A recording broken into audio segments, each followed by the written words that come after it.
परळीतील प्रचार सभेत घडलेल्या एका छोट्याशा वक्तव्याने आज महाराष्ट्राच्या राजकारणात मोठा भडका उडाला आहे. माजी मंत्री धनंजय मुंडे हे आपल्याला प्रचार सभेत भाषण करताना अचानक त्यांनी आपल्या भावना व्यक्त केल्या आणि एका व्यक्तीचं आठवण काढली. त्यांनी स्पष्ट नाव घेतलं नाही, पण त्यांनी म्हटलं की गेल्या 9 ते 10 महिन्यापासून जगमित्र कार्यालयातून सेवा करत आलोय.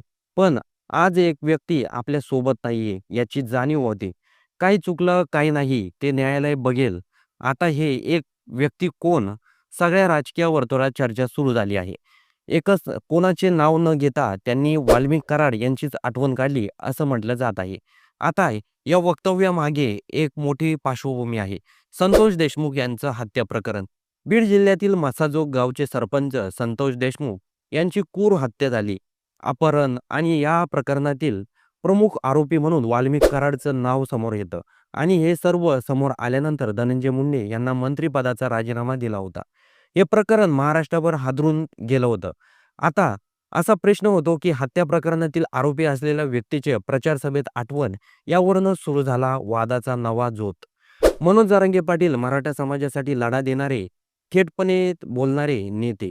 धनंजय मुंडे यांच्या वक्तव्याने ते अक्षरशः पेटले. त्यांनी एकच वाक्य म्हटलं नाही, तर शब्दाचा भीडमार केला. ते म्हणाले, "जर धनंजय मुंडे असं बोलले असतील, तर त्यांच्यासारखा नीच माणूस दुसरा कोणी नाहीये." त्यांच्या मते एक सरपंचाचा खून करणारा, अपराध करणारा, समाजात गुंडगिरी करणारा व्यक्ती त्या नेत्याला अजूनही उणीव भासणारा, हे कसं योग्य? जरांगे पाटील पुढे म्हणतात की वाईट कृत्य करणाऱ्याचं समर्थन करणं म्हणजे यांच्या पापात सामील होणं. तो मित्र असो किंवा जवळचा असो, गुन्हेगाराचं समर्थन करता येत नाही. गोरगरिबाचे मुडदे पाडणाऱ्याला पाठीशी घालणं म्हणजे समाजाला धोका. याचबरोबर त्यांनी दोन मोठ्या नेत्यांचा थेट सवाल केला. अजित पवार आणि देवेंद्र फडणवीस त्यांच्या शब्दयोजना इतकी तीव्र, या पापात तुम्ही पण सहभागी आहे. तुमचे डोळे तरी कधी उघडणार? आणि त्यांनी मोठं आव्हान देखील दिलं आहे. चला माझी नार्को टेस्ट करायला. त्यांच्या मते सत्य बाहेर आलं पाहिजे. धनंजय मुंडे त्यांच्या सभेमधल्या वक्तव्यामुळे म्हणून जरांगे पाटील यांनी धनंजय मुंडे यांच्यावर जहरी टीका केली आहे. त्यांनी त्यामुळे महाराष्ट्रातील राजकारणात आणखी एक नवं समीकरण निर्माण झालं आहे. या सर्वातून मोठे प्रश्न उभे राहतात. नेत्यांनी कोणाला जवळ ठेवावे? गुन्हेगारी आणि सत्ता यांच्यातील नातं कधी तुटणार? समाजात हत्येचा, खंडणीचा, गुन्हेगारांचा कारभार करणाऱ्या राजकारणात स्थान का आहे?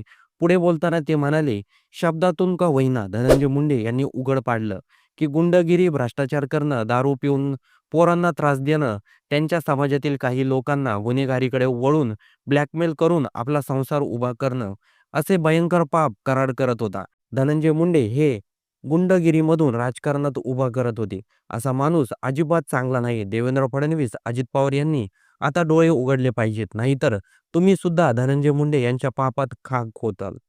असा इशाराच जरांगे पाटील यांनी दिला आहे. धनंजय मुंडे यांच्यावर जरांगे पाटील यांनी काही दिवसापूर्वी आरोप केला होता की धनंजय मुंडे यांनी मला मारण्यासाठी सुपारी दिली होती. मनोज जरांगे पाटील यांनी उघडपणे धनंजय मुंडे यांनी सुपारी दिली असा आरोप केला होता. त्यावरून देखील जरांगे पाटील आणि धनंजय मुंडे यांच्यामध्ये शाब्दिक वाद सुरू झाला होता. त्याचबरोबर यामध्ये धनंजय मुंडे यांनी वक्तव्य केलं होतं की मी नार्को टेस्टला तयार आहे. त्यावरून जरांगे पाटील यांनी उघडपणे पोलीस स्टेशनला अर्ज केला की माझी नार्को टेस्ट करा.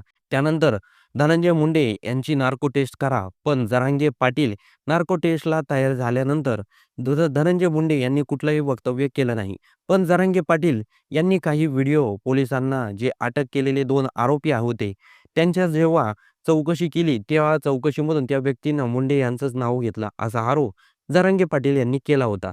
त्यानंतर राजकारणात चांगलीच खळबळ उडाली होती. या प्रकरणामध्ये देखील पोलिसांनी देखील कुठलीही कारवाई केलेली नाही, दिसली नाही.